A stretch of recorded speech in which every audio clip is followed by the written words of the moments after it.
I'm Sunny Williams. I'm up here on the International Space Station. So this is Node 2. This is a really cool module.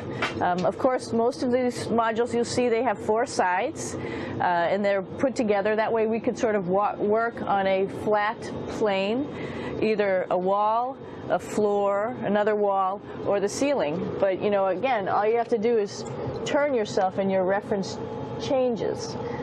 The reason I'm bringing that up is because this is where 4 out of 6 of us sleep. And so people always ask about sleeping in space. Do you lie down? Are you in a bed? Not really, because it doesn't matter. You don't really have the sensation of lying down. You just sit in your sleeping bag. So here's one sleep station right here. I'm going in right now. You can follow me if you want. So I'm inside. It's sort of like a little phone booth, but it's pretty comfy. I've got a sleeping bag right here that we sleep in, so we don't have sort of like a little bit of a cover. We don't fly all over the place.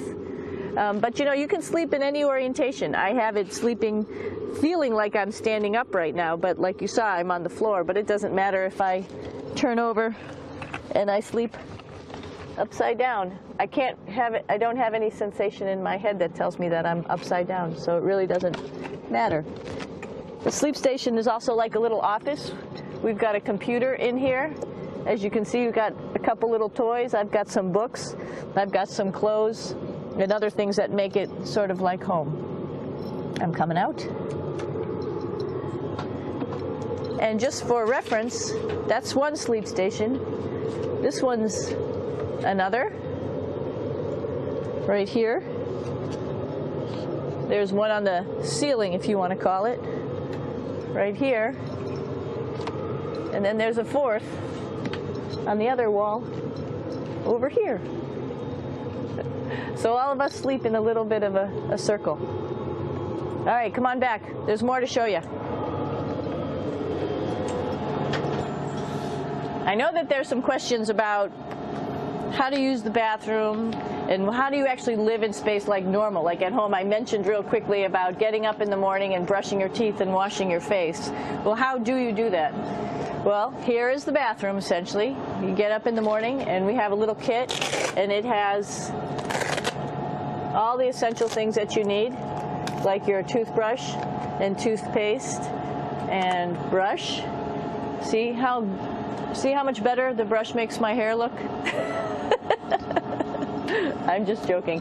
It still stands up straight. It doesn't matter where you are. It's always going to stand up straight while you're up in space. A lot of people ask about toothbrush and toothpaste. So, luckily enough, toothpaste, you can do it upside right this way, is sticky, and so it sticks to your toothbrush. No problem. Another cool thing is that water sticks to your toothbrush too. If you can see it, I'll have some water come out. And water is pretty neat up in space. It'll stick to your toothbrush, and it will make a big bubble.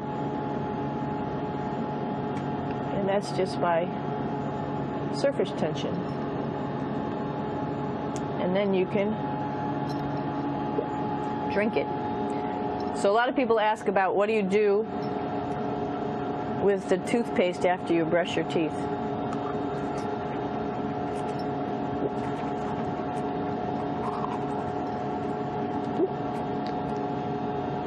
Two options.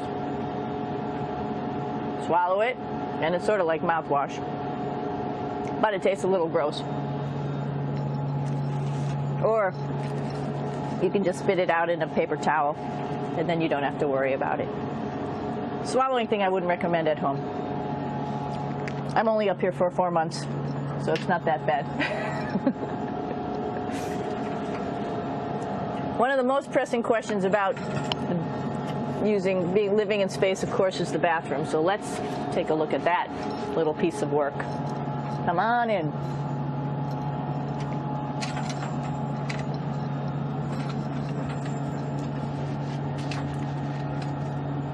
Here we are at the throne. This is awesome. You might see the little, you might have noticed the little moon on the outside. This is our orbital outhouse right here.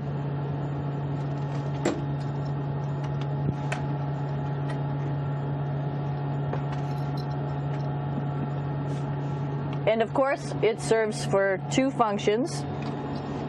Number 2, right here. I'll show you. But you see it's pretty small, so you have to have pretty good aim, and you be ready to make sure things get let go the right direction. And it smells a little bit, so I'm closing it up. And that's, of course, for number 2.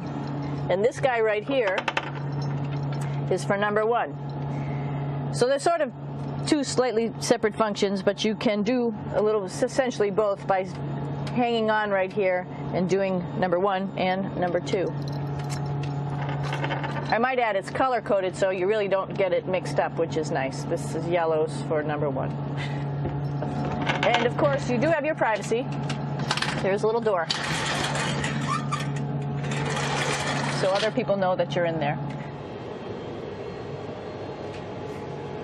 Here's a pretty cool place. This is sort of like in your house where everybody meets in the morning. After you wash your face, brush your teeth, you want to find something for breakfast. And this is our kitchen. You might notice there's all sorts of foods here. It's like opening the refrigerator. You got all your different stuff that you want to have: drinks, meats, eggs, vegetables, cereals, bread, snacks. And that's a good place. That's where you find all the candy. Side dishes, and then some little power bars just in case. So we have all this type of food. Some of it is dehydrated, and so we have to hydrate it, fill it up with water. Some of it is already made, and then all we have to do is heat it up. So something like this, I'm pulling out barbecued beef brisket. Pretty yummy. Not only is this food made in the U.S., but we also have food here from Japan. We've got Russian food. As you can see, all these red containers are filled with food that's from Russia. And then we get some of our specialty stuff, some things that we like, some of our favorite stuff that your family can send up. In fact, I like fluffernutters, and so I got sent up some fluff so I could make my fluffernutter with peanut butter.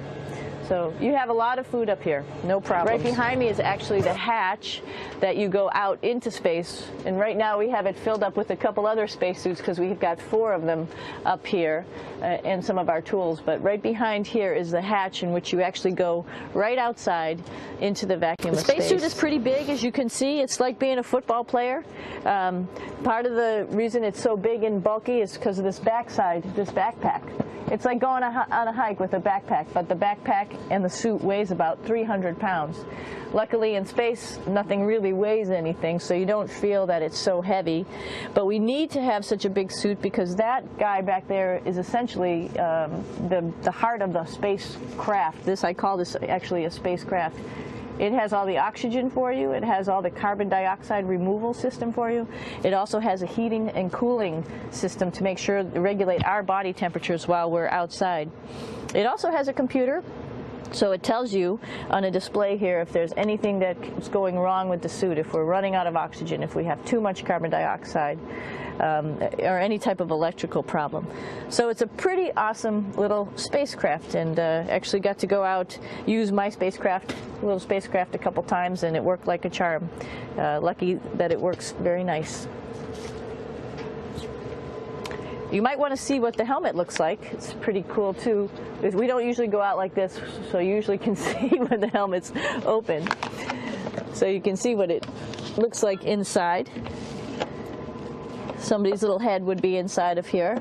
So you can see, you can turn your head all the way around while you're inside of there, but the helmet stays still. So that's determines how far you could see.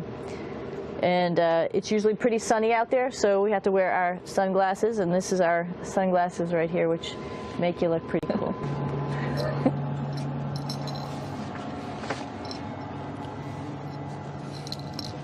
It's like a glass-bottom boat. This is the cupola. It sticks down below the space station. It's one of those places you find yourself hanging out in all the time because all you want to do is look back at our planet. I think some questions I had were about what do you do in your free time? And you can't help but want to just come to the cupola